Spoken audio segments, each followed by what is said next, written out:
میرے محترم عزیزو، بے شمار لوگ دنیا میں آئے اور اپنے وقت پر چلے گئے۔ اپنے اپنے وقت پر ان کا بلاوا آ گیا، وہ چلے گئے اور ہم اپنے بلاوے کے منتظر ہیں۔ نہیں معلوم کہ ہم میں سے کس کا کس وقت بلاوا آ جائے۔ کیا ہم نے جانے کی تیاری بھی کی ہے؟ اس ذات کی قسم جس کے قبضہ میں میری جان ہے، اگر تم جان لو وہ چیز جس کو میں جانتا ہوں تو تم کم ہنس نہ کرو اور زیادہ رویا کرو اور دھاڑیں مارتے ہوئے جنگلوں کی طرف نکل جاؤ۔ حضور اکرم صلی اللہ علیہ وسلم کا ارشاد ہے،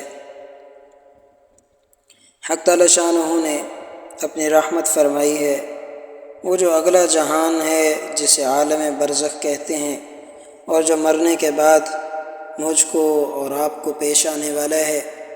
حضور صلی اللہ علیہ وسلم نے فرمایا، اگر وہ منظر ہمارے سامنے کر دیا جائے تو اتنا ہولناک ہے کہ ہم اپنے مردے دفنانا چھوڑ دیں، کسی کی ہمت ہی نہ پڑے کہ قبر میں مردہ کو دفن کر سکے۔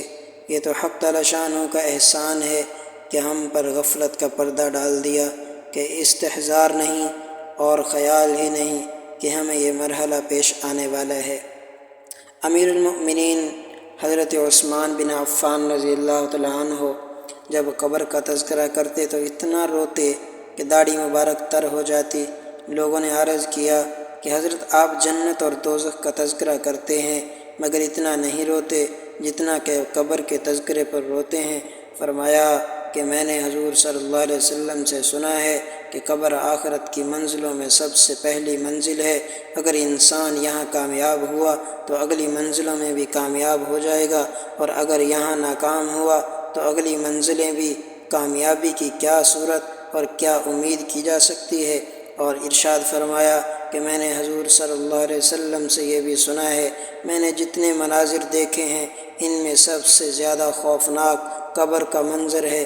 آدمی یہاں تو یوں سمجھتا ہے کہ میں یہاں ہمیشہ رہنے کے لیے آیا ہوں، کوئی تیاری کرنے کی فکر ہی نہیں۔ اللہ تعالی ہمیں اگلے جہان کی تیاری کرنے کی توفیق عطا فرمائے۔ بعض حضرات اور بعض بندے تو ایسے ہوں گے جن کو اپنی آخرت کی تیاری کی، اپنی اگلی منزل کی تیاری کی فکر ہوگی کہ مجھے جانا ہے اور جا کر حساب و کتاب دینا ہے۔ ایک تو بڑا حساب کتاب ہے جو قیامت کے دن ہوگا، وہ تو بعد کی کیا چیز ہے۔ یہ جو پہلا حساب ہے، مرنے کے بعد کا پہلا مرحلہ ہے، اس کی فکر ہوگی کہ اتنی سی جگہ ہوتی ہے جس میں آدمی کو لٹا دیتے ہیں، گویا کہتے ہیں لیٹ جا شاباش، کیونکہ مردہ بدست زندہ ہوتا ہے، اس کو جیسے بھی لٹا دو وہ بیچارہ لیٹ جائے گا، کیونکہ وہ تو کچھ کہہ بھی نہیں سکتا۔ پھر اوپر سے اس کو بند کر دیتے ہیں اور منو مٹی ڈال دی تاکہ بھاگ کر نہ آ جائے، حالانکہ وہ بے جان محض نہیں ہوتا بلکہ اس میں روح ڈالی جاتی ہے، اور وہ اپنے دفن کرنے والوں کی جوتیوں کی آہٹ سنتا ہے۔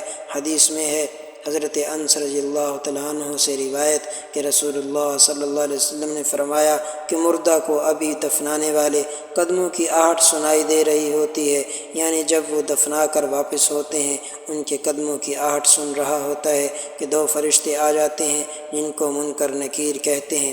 بعض روایت میں آیا ہے کہ ان کو مبشر بشیر کہتے ہیں۔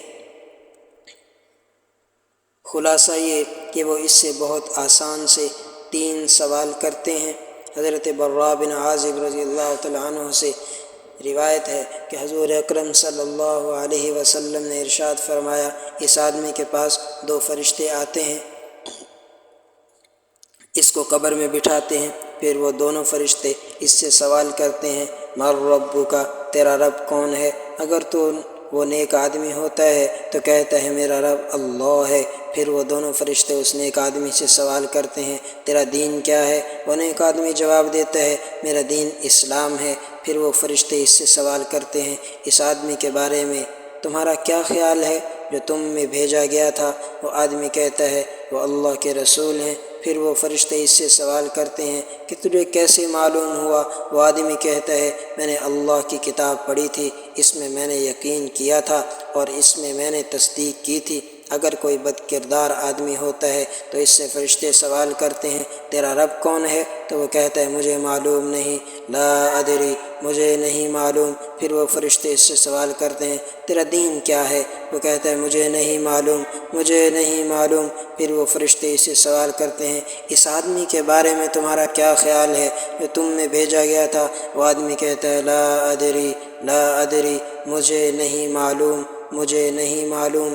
ایک سوال یہ کہ تیرا رب کون ہے، دوسرا سوال یہ کہ تیرا دین کیا ہے، تیسرا سوال یہ کہ حضور صلی اللہ علیہ وسلم کے بارے میں پوچھتے ہیں تو ان کے بارے میں کیا کہتا ہے۔ حضور صلی اللہ علیہ وسلم نے جب اس کو بیان فرمایا تو حضرت عمر رضی اللہ تعالیٰ عنہ نے پوچھا یا رسول اللہ اس وقت ہمارے ہوش و حواس ہوں گے؟ فرمایا کہ ہوش و حواس ہوں گے اور ایسے ہی ہوں گے جیسے اب ہیں۔ پھر حضرت عمر رضی اللہ تعالیٰ عنہ نے ارشاد فرمایا پھر ہم نمٹ لیں گے انشاءاللہ۔ یہ تو حضرت عمر رضی اللہ تعالیٰ عنہ کا حوصلہ تھا اور کہہ سکتے ہیں کہ ہم نمٹ لیں گے، مگر سوچئے تو کہ جہاں کوئی غم خوار، کوئی مددگار نہیں ہوگا، نہ کوئی تلقین کرنے والا ہوگا، نہ کوئی سمجھانے والا ہوگا، وہاں ان سوالوں کا جواب کیسے دے گا؟ ہاں اگر اللہ کی توفیق بندے کی دستگیری کرے تو پھر ان کا صحیح جواب دے گا اور کہے گا کہ میرا رب اللہ ہے۔ اس کے لیے اس کو دنیا میں یقین بنا ہوا تھا کہ اللہ میرا رب ہے، وہاں جھوٹ تو چلے گا نہیں، سچ پر وہاں نجات ہوگی، جھوٹ پر نجات نہیں ہوگی۔ دوسرا سوال ہوگا تیرا دین کیا ہے؟ وہ جواب میں کہے گا اسلام۔ کیا ہم نے دین اسلام کو مانا تھا؟ کیا ہم نے دین اسلام کو مان کر داڑھی منڈوائی ہوئی ہے؟ اسی طرح ہم نے کالر لگائے ہوئے ہیں، کیا یہ بھی دین اسلام کو سمجھ کر کیا ہے؟ غرض جتنی تعلیمات رسول اللہ صلی اللہ علیہ وسلم نے دی تھی ہم نے ان پر عمل کیا تھا۔ اسلام کے معنی ہے جھک جانے کے۔ کیا ہم اللہ کے اور اس کے رسول صلی اللہ علیہ وسلم کے حکموں کے آگے جھکتے تھے؟ تیسرا سوال ہوگا ان صاحب حضرت محمد الرسول اللہ صلی اللہ علیہ وسلم کے بارے میں کیا کہتے تھے؟ حافظ ابن حجر فتح الباری میں لکھتے ہیں کہ حضور صلی اللہ علیہ وسلم کا نام نہیں بتایا جائے گا، ویسے ہی فرشتے پوچھیں گے کہ ان کے بارے میں کیا خیال ہے۔ بعض حضرات نے تو یہ فرمایا کہ مردے کے درمیان اور حضور صلی اللہ علیہ وسلم کے درمیان سارے پردے ہٹا دیے جاتے ہیں اور حضرت محمد صلی اللہ علیہ وسلم کی زیارت کروائی جاتی ہے۔ حافظ ابن حجر فرماتے ہیں کہ اگر ایسا ہو تو یہ بہت ہی بڑی سعادت ہے۔